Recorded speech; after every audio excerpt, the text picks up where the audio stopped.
সুপ্রিয় দর্শক, আপনাদের সাথে আছি আমি জ্যোতিষী প্রকাশ অধিকারী। আজ আপনাদের জন্য যে অনুষ্ঠানটির আয়োজন করেছি তার শিরোনাম বৃহস্পতিতে এই চিহ্ন মানেই আপনি সুখী এবং সমৃদ্ধিশালী মানুষ। সুপ্রিয় দর্শক, অনুষ্ঠানটি না টেনে পুরোপুরি জানতে পুরো ভিডিওটি দেখুন এবং পরিপূর্ণ ধারণা অর্জন করুন। সেই সাথে যারা আমার চ্যানেলটিতে নতুন, এখনও সাবস্ক্রাইব করেননি, তারা অনুগ্রহপূর্বক আমার চ্যানেলটি সাবস্ক্রাইব করুন এবং পাশে রাখার বেলটি প্রেস করে অল সিলেক্ট করে পরের ভিডিওর নোটিফিকেশন পেতে আমার সাথেই থাকুন। আজ যারা ফেসবুক প্রোফাইল থেকে ভিডিওটি দেখছেন তাদেরকে অসংখ্য অসংখ্য অসংখ্য ধন্যবাদ। প্রোফাইলটিতে একটি ফলো দিয়ে আমাকে উৎসাহিত করুন জ্যোতিষশাস্ত্রের নিগূঢ়তম রহস্যগুলো, গোপনতম বিষয়গুলো আপনাদের সামনে উন্মোচিত করবার জন্য বা তুলে ধরবার জন্য। সুপ্রিয় দর্শক, কথা দীর্ঘায়িত না করে চলুন আমরা ফিরে যাই আমাদের মূল আলোচনায়। আমাদের আজকের আলোচনার শিরোনাম বৃহস্পতিতে এই চিহ্ন মানেই আপনি সৌভাগ্যবান এবং সুখী মানুষ। সুপ্রিয় দর্শক, আমরা আজকে বৃহস্পতিতে কিছু শুভ সাইন বা শুভ সংকেত নিয়ে আলোচনা করব, যে সংকেতটি বৃহস্পতিতে থাকলে প্রতীয়মান হয় যে জাতক সমৃদ্ধি, সুখ, সৌভাগ্য, ঐশ্বর্য, জ্ঞানের শেখরে থাকবে। তো সেই চিহ্নগুলো কোথায় বা কী থাকে? প্রথম সত্য হচ্ছে এই চিহ্নগুলো, আমি যে চিহ্নগুলো দেখাবো এই চিহ্নগুলো সর্বাধিক অ্যাক্টিভ থাকতে হলে বৃহস্পতির এই আঙ্গুলটি হতে হবে গোলাকার, মসৃণ, সক্ষেত্রে সোজা, দণ্ডায়মান, এবং এই বৃহস্পতির মাউন্টটি আমি যেভাবে এঁকেছি অনেকটা জায়গা পেয়েছে। দেখুন, এভাবে একটু বেশি জায়গাব্যাপী, ফোলা, গভীর, মাংসালো, লাল গোলাপি আভাযুক্ত থাকলে বৃহস্পতির ক্ষেত্র শুভ রয়েছে এবং বৃহস্পতির আঙ্গুলটি শুভ রয়েছে হিসেবে প্রতীয়মান হয়। তো বৃহস্পতি আমাদের সৌভাগ্য, আমাদের সততা, আমাদের ন্যায়, সৌভাগ্যের প্রতিষ্ঠা, সঞ্চয়, শিক্ষা, সন্তানের সুপ্রতিষ্ঠা, সর্বোপরি ধার্মিকতা, নেতৃত্ব, বক্তব্য ইত্যাদিকে রিপ্রেজেন্ট করে।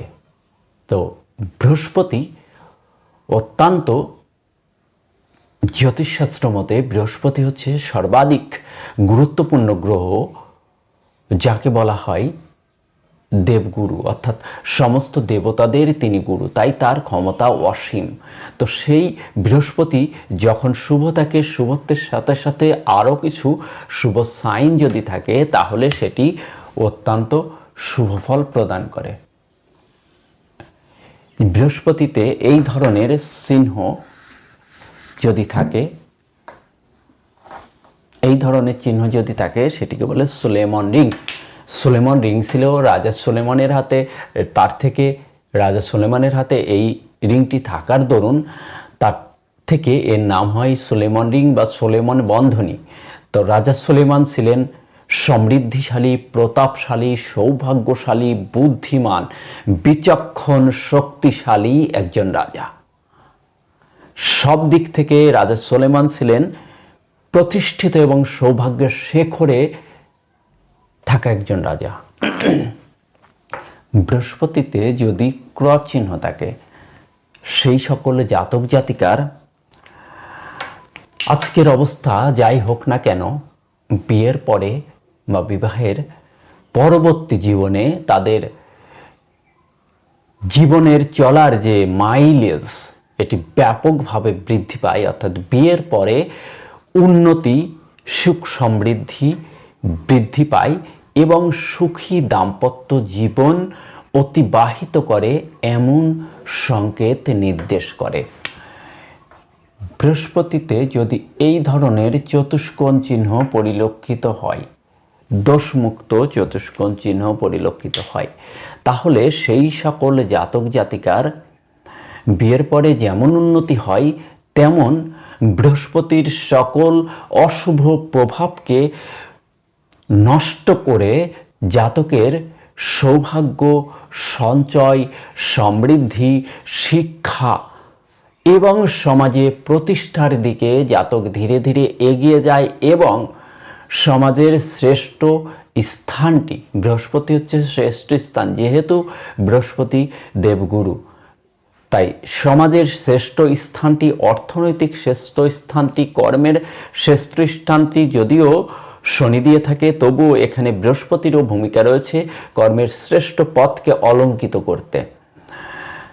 এই সঙ্গে সঙ্গে এই রেখাগুলোর সঙ্গে সঙ্গে আরও দুটো বিষয় লক্ষ্য করতে হয়। সেই বিষয় দুটো হচ্ছে, একটি হচ্ছে মস্তিষ্ক রেখা বা ব্রেন লাইন। ব্রেন লাইনটি একটু দীর্ঘ হয়ে মঙ্গল এবং চন্দ্রের মাঝামাঝি অবস্থান করলে সেটি সর্বাধিক গুরুত্ব পায় জ্যোতিষশাস্ত্র মতে। এই জাতকের মেধা হয় তীক্ষ্ণ থেকে তীক্ষ্ণতর, অর্থাৎ সৌভাগ্য এবং প্রতিষ্ঠা আনতে হলে তার মেধা খুব চৌকস থাকতে হয়। অর্থাৎ এই জাতক কিন্তু যে পরিকল্পনা করে সে তার পরিকল্পনা বাস্তবায়ন করতে পারে নির্ভুলভাবে। তাই মস্তিষ্ক রেখা ক্ষুদ্র হলে তাদের জ্ঞানের পরিধি ক্ষুদ্র হয়, তারা প্রতারিত হয়, বারবার নিজের মানুষের কাছেও প্রতারিত হয় এবং তারা সঠিক সিদ্ধান্ত নিতে ব্যর্থ হয়। কিন্তু এই ধরনের মস্তিষ্ক রেখা যাদের থাকে, বৃহস্পতিতে এই শুভ প্রভাব থাকার সাথে সাথে তাদের জ্ঞানের পরিধিও প্রচুর থাকে, তারা সঠিক সময়ে সঠিক সিদ্ধান্ত নিতে সফল হয় এবং জীবনের স্বর্ণোজ্জ্বল সময় ছিনিয়ে আনে। এরপর দেখতে হয় হাতে বুধের স্থান। এই বুধের স্থানটি যেমন এঁকেছি দেখুন, এইটুকু বুধের স্থান। বুধের স্থানটি অনেকটা জায়গা পেয়েছে, এরকম একটু বেশি জায়গাব্যাপী বুধের স্থান। সেই সাথে যদি এই স্থানটি ফোলা গভীর মাংসালো লাল গোলাপি আভাযুক্ত হয়, সাথে এই ধরনের ভার্টিক্যাল লাইন বুধে লক্ষ্য করা যায় যদি থাকে, তাহলে সেই জাতক হয় তীক্ষ্ণ থেকে তীক্ষ্ণ বুদ্ধি সম্পন্ন। বুধ আমাদের বুদ্ধিকে নির্দেশ করে, বুধ আমাদের বুদ্ধিকে, ব্রেনকে নিয়ন্ত্রণ করে। তো বুধে এই ধরনের রেখা থাকলে তারা মিতব্যয়ী, হিসাবী, অঙ্কশাস্ত্রে পারদর্শী এবং ব্যবসায়ে নিপুণ সফলতা আনতে পারে, নিপুণ হয় ব্যবসায়ী। তো একজন মানুষ যখন সুপ্রতিষ্ঠিত হতে হয় তাহলে তার প্রথম অন্তরায় হচ্ছে হিসাব।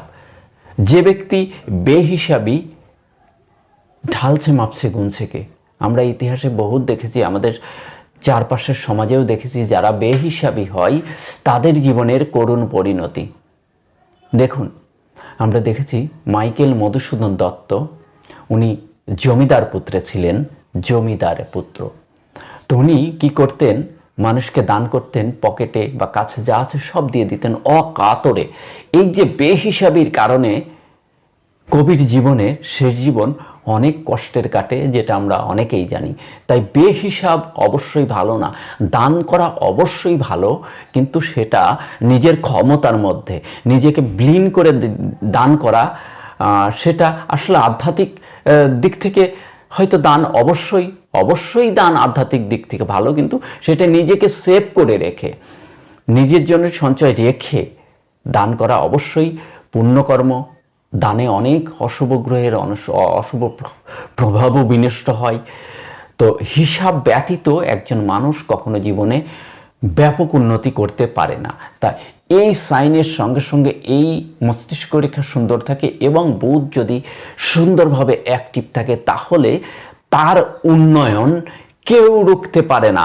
আজকে যাই অবস্থা হোক না কেন, শুভ সময় যখন উদিত হবে, আপনার সৌভাগ্যের চূড়ায় আপনি আরোহণ করতে পারবেন। এটি অনেকটাই জোর দিয়ে বলা যায়। সুপ্রিয় দর্শক,